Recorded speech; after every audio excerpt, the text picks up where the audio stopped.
Q on his normal heroes where he's going to be able to scale, have a bigger impact than just, I'm a tether, I'm an overcharge, a heal. I want them to diversify and let him also become that kind of carry mode too, because, yeah, he's shown how much he can do as. And when you talk about easy execution, they had, like, no stuns that game. Disruptor, yes. Glimpse, they would, like, you know, try.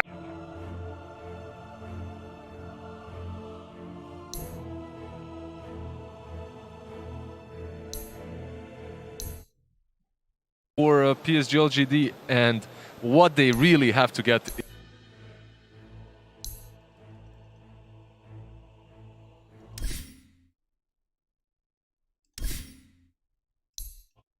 Emotions, you're bound to make mistakes. So just play it safe, pick a hero that scales well into the late game. Yeah, I mean, if we take a look back to the first 10 minutes of the previous game we just watched, I mean, both teams were taking it very safe. It was actually a fairly slow start to the game, which, based on draft, we were not really expecting, Gods, because that Naga Siren just had all the freedom in the world. Yeah, I don't think PSG LGD had a draft that was going to scale late game if they didn't get ahead and play aggressive. Usually it's their style to just go around, run at their opponents, look for these kills. And, you know, when you're playing this Ursa as your carry with a mid Pengalier, you don't have that ability to scale, so they had to be a lot more aggressive there.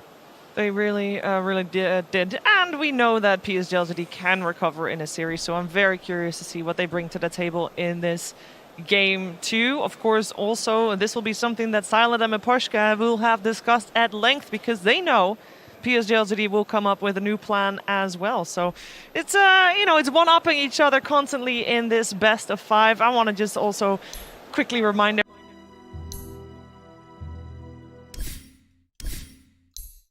stage being they're only the first or the second international that they're at. We are seeing, I kind of feel like the new generation of Dota players here on stage, Fog. Oh God, don't say this.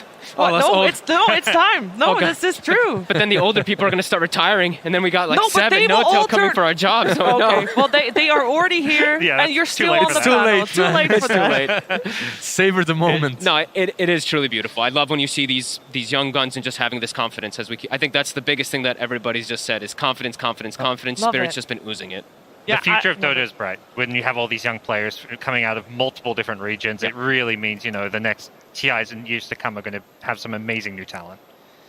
Yeah, are you a little bit jealous, Lizard? I'm very jealous. I'm super emotional. Watching Team Spirit in particular, because I was in that Eastern Europe Tier 2, Tier 3 teams. This was a dream that for some is happening at the moment. It's becoming reality. All I'm you also need very to do, happy. apparently, is on day 2 or day 3 of the event, you're like, Dota gods, they need to be worshipped. You shave off your head, you donate it, and here you are, grand finals. There you go. That's your Toro story right there. In case you're wondering why he looks so different from all the pictures that you're seeing, that's the reason. He literally said in an interview, I felt like I needed to sacrifice something to the Dota gods. My hair. I like how they're doing all these like little things too, where you're saying like I even saw when they won the last game too. Mira's like waving at somebody in the crowd, right? He's just like, hey, yeah, we won, guys, cheer for us. It's like, wait a minute. I am very sad that this is not an actual crowd, because of course we have the LGD crowds coming in from our sound sweetener, but now Team Spirit doesn't have those crowds, because I know, like you've probably seen in a lot of different streams that, for example, the Eastern European audience right now, all-time high. Like, they are incredible. They are, of course, big fans of the guy on your screen right now and his whole squad. And if we could hear them in an arena, we would not have been able to hear anything else, Gods.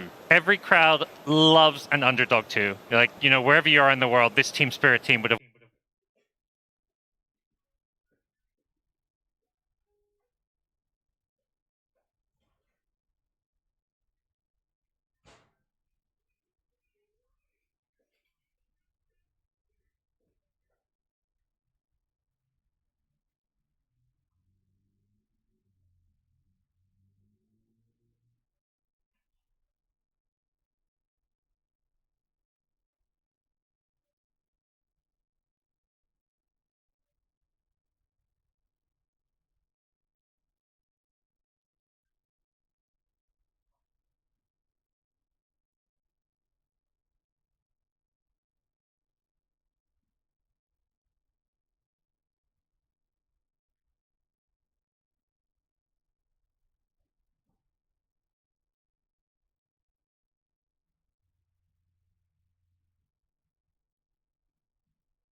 to these games is the right one, and we're sticking with it.